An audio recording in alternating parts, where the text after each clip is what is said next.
আনন্দধারা বহিছে ভুবনে।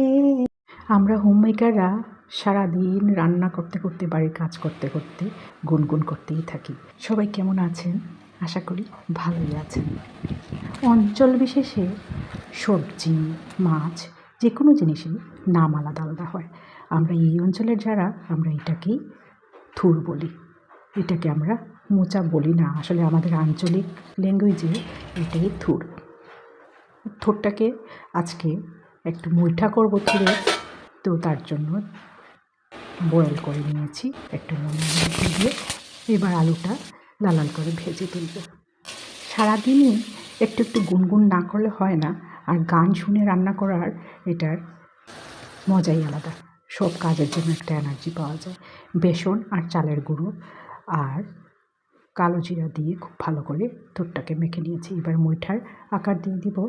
আসলে থুর বড়া রসাই করব, কিন্তু যেহেতু মুঠের মধ্যে নিয়ে এটাকে শেপ দিয়েছি, তার জন্যই মুইঠা বলছি। মুইঠার আকারেই এটা করছি। লাল লাল করে সব মুইঠাগুলা ভেজে নামিয়ে নেব। ট্রেডিশনাল রান্নাগুলো একটু ঝামেলা হলেও এগুলোকে আমাদের বাঁচিয়ে রাখতে লাগবে। তার জন্য একটু নিজেদেরকেও ম্যানেজ করে নিতে লাগে। থুর সবসময় রাতেই বেছে রেখে দিই। তেলের মধ্যে গোটা জিরা, গোটা গরম মশলা, তেজপাতা, টমেটো, হিং আর আদা থেতো করে দিয়েছি। এবার বেসিক মশলাগুলো দিয়ে খুব ভালো করে সাঁতলে নেব। নুন চিনির প্রপোর্শনটা ঠিকঠাক হলে নিরামিষ রান্নাগুলো ভালোই হয় খেতে। এবার ভাজা আলু মিশিয়ে জল দিয়ে দিলাম।